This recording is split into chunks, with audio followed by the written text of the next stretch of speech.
This is a chapter review for Vinland Saga 211, Thousand Year Voyage, Part 20. So, previous expectations. Obviously, if you've been reading along, the story is currently jumping around between multiple perspectives. So, my last chapter predictions were very focused on Thorfinn and Hild's situation, and they do not apply very well to this chapter. So, my predictions from 209 do apply to this chapter, though, so I'm going to go over those instead. Now, that chapter ended with Gauki claiming the sword, and the editor's note there suggested that the fort would be their target in the following chapter. So I believed the fort made a lot of sense as Gauki's next target. It being so heavily fortified makes it the most likely place if he wants to search for another sword. I thought this would be a good opportunity to follow up on the idea that the fort would be an invitation for more hostility, as Thorfinn and Hild had argued earlier in the arc. Now, as for Ivar and Sturk, I believed the events of that first attack were way too critical for their character arcs for them to just be killed. So I suspected they would live, but I wasn't too sure how, considering the situation they were in. I was hoping there would eventually be some kind of stopping point for this first attack, though, where the village would be able to come together and decide what they should do next, because I believed it would be a good opportunity to explore a few key characters. For Ivar and Sturk, of course, there is the question of how would they respond to this event, this tragedy that fell on them and the village. Would the reality of war come crushing down on Ivar? Would he see how his actions contributed to this outcome? And would Sturk continue his manipulative attempts to take leadership for Ivar? Does he still think he has the situation under control? I doubt it. Next is Vargar, who is unique among the named cast here as the only one aside from Thorfinn that we know was once a warrior. I was very interested to see if he would have to fight off Gauki here and be the one to reclaim the sword. We know, though, he appreciates Thorfinn's character and his perspective on life. He has a lot of respect for him, but I don't think he has a full understanding of how deep Thorfinn's pacifism runs, so I could see him fighting when he feels like he must. Most importantly, the character I have been hyping up for so many chapters now is Einar. I did not see Einar being capable of stopping Gauki himself, but I believed him eventually fighting was now just inevitable after what had happened between him and Thorfinn following the first attack and Thorfinn's decision to leave. I suspected that the confrontation with Ivar and Gauki ending meant that Einar would absolutely be returning to the village soon, like within the next chapter or two, I believe is what I said. I absolutely believed that him seeing the fallout of this first attack would make him resolve to fight and defend his home he built for Arnheid. Not just following into battle behind Ivar and Sturk or whoever is leading, but playing a crucial role in leading the village into it. So, with that being said, let's begin the read-through. And again, we got a cold open here, so we don't immediately start on the cover page. And by the way, I love when Yukimura does this because the cover page is always super impactful whenever he does this, and this chapter is no different. So let's begin. The sun finally rises over Vinland, ending the first bloody night of war. Exhausted, Einar, Bug-Eyes, and Niskawaji'j emerge from the treeline. After hiking all night, they have finally arrived back at Arnheid's village. Einar marches ahead through a broken section of the fence. There's no time to rest. They need to warn the village that the Unu are coming. Bug-Eyes turns back to Niska, who has paused at the edge of the tree line and invites her to come have dinner at his place. Niska looks ahead at him, still standing in place, and looks down with a sigh. She says to him, "Ulnu cannot enter the land of the Nords. For the first time, a border has been raised between their people." This powerful moment brings me back to earlier in the arc when Niskawaji'j told the Gippi tribe that they must decide if they are to live by the blessings of the trees as they always have, or cut down the trees to make fields like the Norse. Here, Niska stands in the Ulnu world, and on the other side of the fence, Bug-Eyes has stepped into that of the Norse. Where before it was a shared place, there is now a cultural barrier of understanding that separates them. It's very important to understand, though, that Niska is not doing this because she agrees with this barrier, this difference between them. She does not suddenly believe they cannot get along anymore. She's saying this because she has seen for herself how violent the Norse can be when threatened. She is fearing for her safety here. She knows that if Einar and Bug-Eyes tell the other villagers that the Ulnu have attacked, she will likely end up in danger. It is best that she stays in her world and they return to theirs. Bug-Eyes at first begins to protest this, but he stops himself. He knows she's right. And Einar silently turns away. He has no desire to dispute her decision. This is likely because of him understanding the danger she would be in, but is absolutely compounded by his anger towards the Ulnu for trying to take away his home. I don't think Einar suddenly hates Niska. He understands she has only tried to help them, but he is just no longer interested in entertaining the idea that war with the Ulnu can be stopped. Niska begins to cry. She has made this decision because she must, not because she wants to.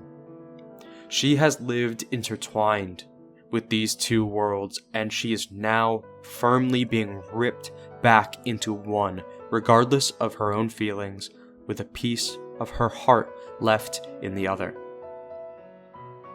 Bug-Eyes returns back to comfort her, and she asks him to promise not to die. He promises it to her and asks her not to die either, agreeing that she should stay away for today. Between the tears, she shakingly asks Bug-Eyes what means wife. This is because a few chapters ago, he said to her that she would make a good wife. Embarrassed, Bug-Eyes freezes for a moment before he explains, his words trailing off a bit as he quietly translates. She looks at him, wiping away some of her still running tears and sniffling, but a small glow in her eyes. But before anything more can be said, a voice calls out to Einar and Bug-Eyes from the Norse side of the vents. Niska hurriedly hides behind a tree as Bug-Eyes tries to block her from view. The person begins walking towards them, asking what happened to Thorfinn and if he's behind the tree, which Bug-Eyes so confidently and not suspiciously denies. Einar says Thorfinn is coming later, and we see now that the person is Mr. Uggy, who is carrying all of his belongings in a wagon. Notice here, though, that Einar did not try to expose Niska. As I said, he holds no ill will towards her personally, and likely still considers her a friend. His coldness is purely an anger at the situation, and he has not made it about the Ulnu as a single people, a single unit that she is a part of. But in response to Einar asking why Mr. Uggy is moving all his things, Uggy tells him about the Ulnu attack on the village. He explains how Bjarni's house was burned down, how some were killed and others injured. We can now see that the attack has ended, as Uggi continues to explain how the men came together to chase the attackers off. Like we saw with Cordelia, Gauki enjoys a good fight, but he is not one to recklessly take on a bad fight. As strong as the sword now makes him feel, he will not carelessly take on a larger group and risk losing it. He had ultimately gotten what he had came for when he got his hands on the sword, so it makes sense that he'd accept a retreat when confronted by this larger force, basically the entire male population of the village. So now, the villagers are all falling back to the fort. Einar remarks how those were likely scouts, unaware of the very complicated dynamic going on between the various tribes, but he correctly asserts that the main army will be there soon.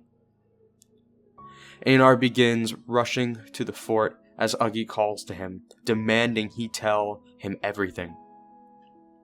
Niska, still hiding, wonders to herself if Niskawaji'j knows about this. Despite her working so closely with the Norse to make peace this whole time, she still has a very close connection with Niskawaji'j. I think she wouldn't expect him to have the dialogue with Thorfinn as he did, while knowingly having already sent a group to attack. Her thoughts, though, are suddenly interrupted as she accidentally steps on a twig, snapping it. Uggi, as expected, jumps into an immediate panic, but Bug-Eyes starts to de-escalate. He starts leading Uggi away, telling him they need to get to the fort where everyone else is, but he looks back at Niska. Despite their connection being one strengthened by shared understanding through words, he must now give a silent goodbye.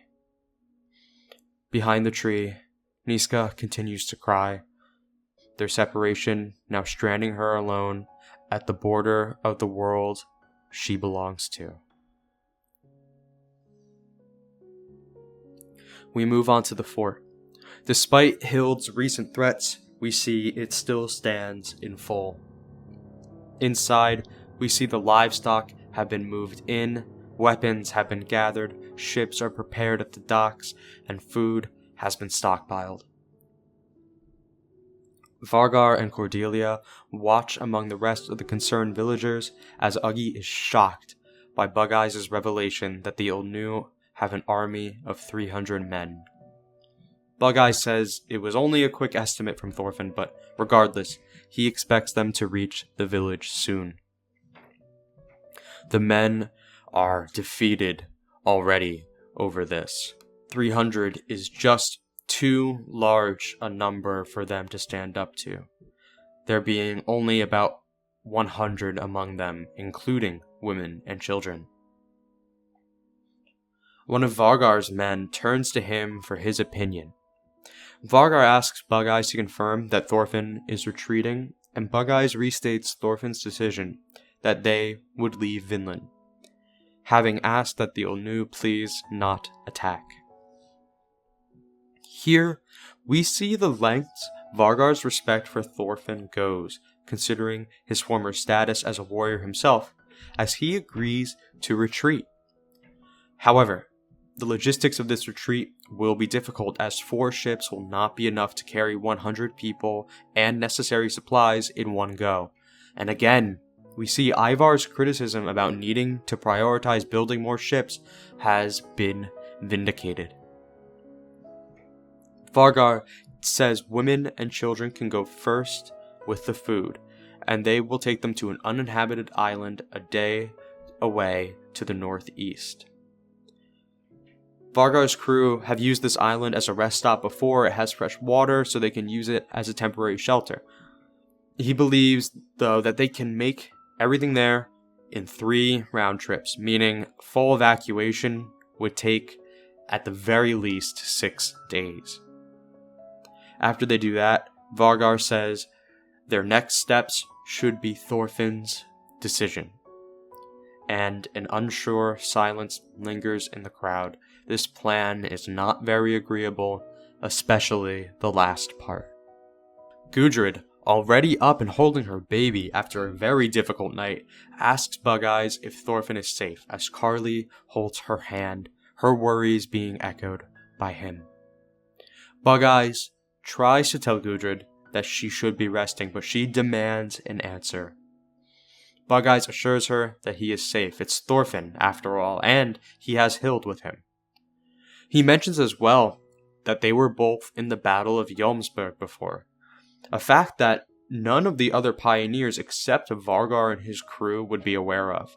Although I'm not sure if anyone picked up on that being said, nor would they understand the extent of that battle and Thorfinn's involvement in it, considering most of these guys are farmers and fishermen from Iceland and Greenland. Gudrid is not comfortable with that answer though, but Cordelia insists that they go rest in the cabin. As strong as Gudrid is, she absolutely should not be up and active after just giving birth that night. As they do this though, Uggi finally breaks his silence, followed by the rest of the crowd. Not only is the idea of retreating in defeat making all of this be for nothing not appealing, but the idea of continuing to rely on Thorfinn's leadership is now questionable.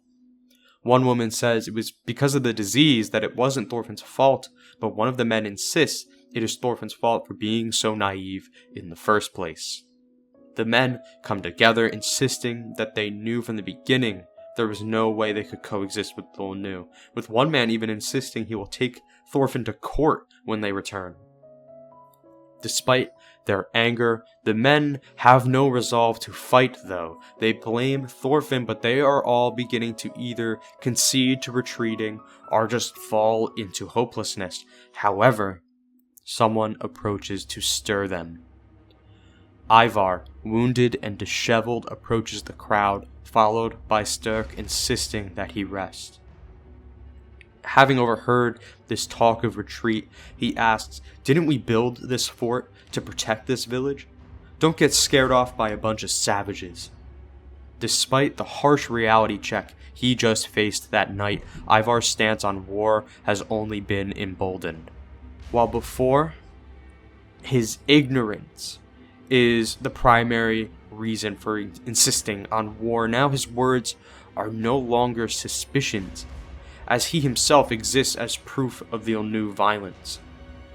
He insists that despite the difference in size, they can still protect the fort. To defend them is the fort's entire purpose. Suffering from his wounds, Ivar collapses and Sturk hurries to him. While before Ivar's calls to war would be talked down by him, we now hear them agreed to by Einar, as he approaches, carrying Arnheid's statue. Ironically, the words are framed around her rather than him, despite them contradicting all she had meant to stand for. He sets her down on the ground and stands strong in her defense. He yells, "I will fight. I don't care what Thorfinn says. I will defend this village, even if I have to do it myself. We are the ones that built Arnheid's village." Einar's resolve spreads to the rest of the men. They can't just walk away. They have to protect their land. They have the right to be here. They have a right to revenge. Cordelia, Gudrid, Carly, and Vargar look around at the cheering crowd, not sharing in the growing excitement. Bug-Eyes looks at Einar, whereas before, Bug-Eyes would have been the first to insist they logically drop the pacifism and defend themselves when attacked. Now he watches Einar proclaim that, and he just cannot agree. But Einar, determined and unwavering, does not meet Bug-Eyes' gaze. A lookout on the wall yells out that the new army is coming, as smoke from burning homes rises up in the distance. Einar arms himself with an axe, his willpower igniting the rest of the men like a wildfire, all of them high on his call to action with their fears now suppressed. Einar has chosen to lead them to war. And that ends the chapter. Oh my god, there's so much to talk about here. Obviously, Einar's a big one, but I want to go in order, and let's go back to talk about Bug-Eyes and Niskawaji'j. So the connection these two share has been the bridge between their two cultures for so long. And after all of these compounding strains, now is the moment that bridge collapses. I think it's very well done that Yukimura took his time with this. Ever since Ivar cut off Niskawaji'j's hand, the connection between the Norse and the Ilnu has been struggling. But the central characters on both sides have still been able to come together and cooperate to avoid further escalation. So rather than that incident causing an immediate collapse, the consequences of violence being brought to Vinland are now finally hitting them. If that incident had not happened, would Niska still not feel safe entering the village?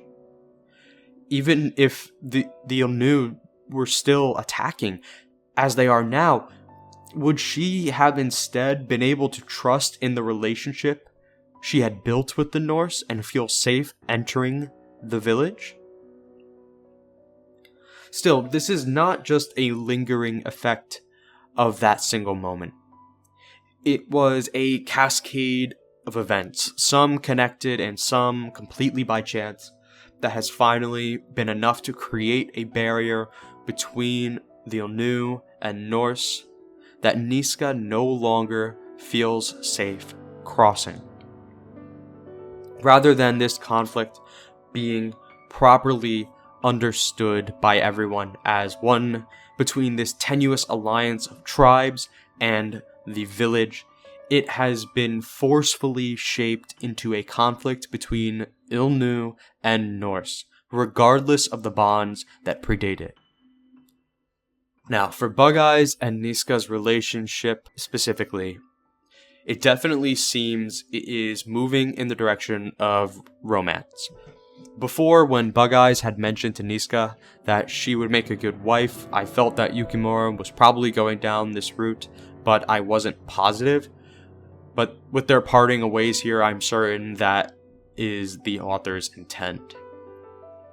Now, I have mixed feelings on this. Of course, the real big detractor is the age difference.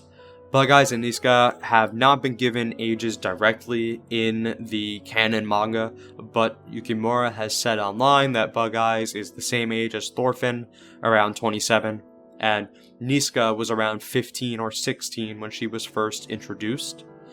Since her introduction, it has been about a year and a half in canon time, placing her around 17, so likely around a 10-year age difference. Obviously, in the time period of the story, this difference in age is not understood to be a problem, but I can see why it would make some readers uncomfortable. With how relatively progressive the main cast is for their time period, sometimes we forget that they just do not have modern sensibilities for all things. But, sticking to what is canon and shown in the story, if I had not known this little bit of trivia about their ages, I would consider this a pretty good development. Bug-Eyes has always been this very selfish character, never willing to stick his neck out for the sake of another person. He still cares about people, of course. When it comes to Leif especially, we have seen him drop his front and show he really cares about more than his own skin. And his insincere, self-interested attitude towards people is what led him to his relationship with Freya that was shown right before the expedition to Vinland had started. There, his attitude and momentary wealth paired him with someone of equal insincerity. and that connection held no meaning next to what each felt they had to gain. Bug-Eyes feeling he has this wealth and all he truly wants are these material possessions, and her seeing the opportunity to take it for herself and leave. Now, though, he has naturally built a truly sincere connection with Niska that was founded on mutual understanding rather than vanity, and we are already seeing it change him. I don't think this will be the last moment they see each other, but I can absolutely see this resulting in Bug-Eyes making a significant character-defining, selfless choice for her sake, likely one that will determine the fate of their connection, either making a complete union or a final severance. With how much potential there is for both of them here, I don't think getting caught up in age differences is as important as what the canon narrative is showing us. Now, next character I want to talk about is Vargar. Although I had pinned Vargar as one of the people who would be potentially valuable in a fight if it were to come to it, here I was surprised by his immediate agreement to Thorfinn's evacuation plan. Of course, he agreed while laying out the logistics of how that evacuation could be done, which served more to dissuade the men rather than encourage them, but ultimately his stance was that they should follow Thorfinn's lead. Despite what I had thought may happen with him, this moment still makes a lot of sense for what we know of him. Thorfinn's offer to recruit Vargar and his men for the Vinland project, and the perspective Thorfinn gave on the hopeless inevitability Vargar had once followed, has given Vargar a new view on life, one that makes him much happier than before. On top of this, knowing that Thorfinn was at one point positioned to be the chief of the Jomsvikings, and seeing firsthand how Thorfinn carried that weight, has left Vargar with a lot of respect for him. He still views Thorfinn as a true leader, and he will continue to follow the orders he has been given.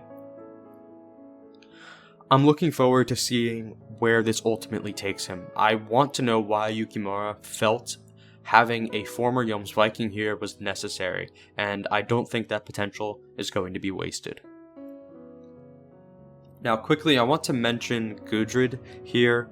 She did not do too much in this chapter, and I was hoping we would get into her perspective after the attack.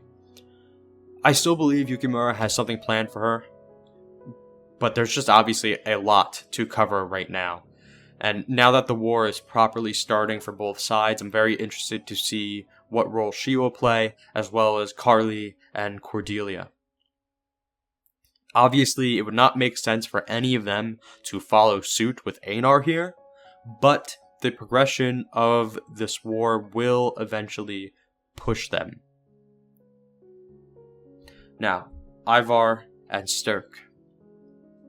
As expected, Ivar and Sturk have survived the first attack, and also as I had thought, it seems Ganglati is no longer with them. It was explained by Uggi near the start of this chapter that the men of the village came together to chase the attackers off.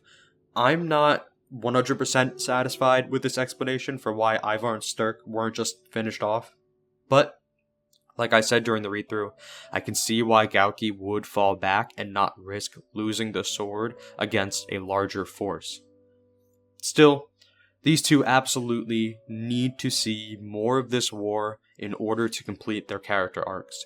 It would have been far too soon to kill them off, so I won't nitpick on that point. But I expected the result of Ivar's confrontation with Gauki to either be a crushing reality check or be a true vindication of his beliefs, and the latter seems to have been the case. Him bringing up the point of why they built the fort in the first place reminds me of Thorfinn's view on the sword. If we bring it, we will use it. In this case, if we build it, we will fight to defend it. This makes a lot of sense, though. It would feel pretty forced for Ivar to suddenly change his mind when the attack he has warned about this whole time actually does come. It would not make sense for him to suddenly be anti-war now. Even though I thought the reality check might weigh more heavily on him, I absolutely did not think he would come out of that attack agreeing with Thorfinn, or even just understanding the role he played in bringing that attack onto them. Still, like with the creation of the conflict, the creation of character growth comes from compounding effects, and this war is only just beginning. For Sturk, we did not get much time to get into his perspective here, but it seems pretty clear that he and Ivar are in no condition to lead like Sturk had planned, which, of course, leaves us with Einar. This moment of Einar returning to the village went pretty much exactly as I hoped, and I am absolutely loving the way Yukimura is taking him by having him fill this gap in leadership.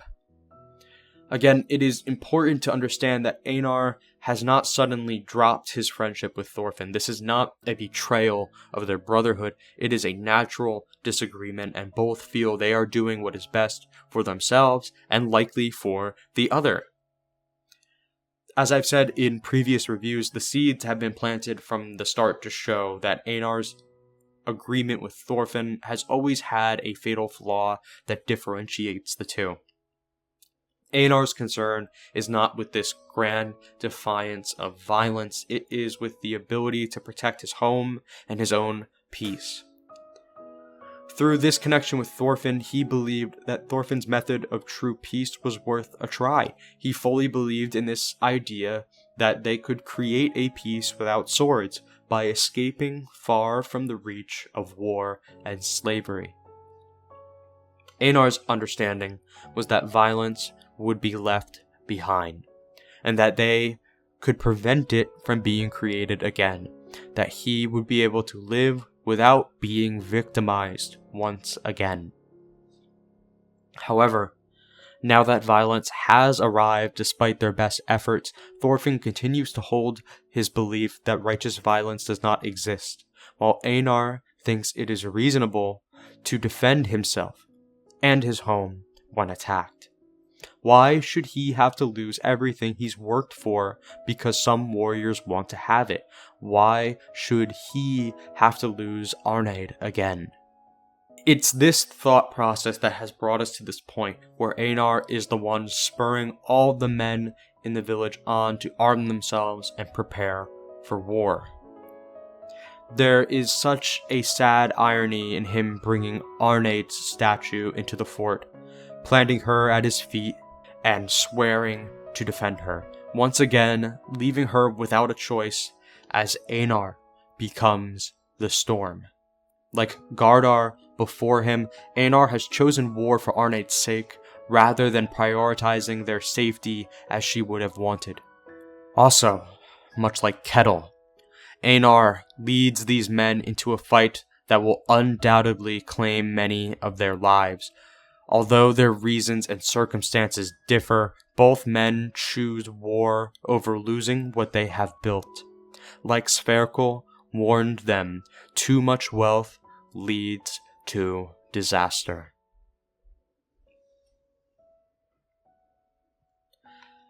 Now, before we get into next chapter predictions, some overall thoughts.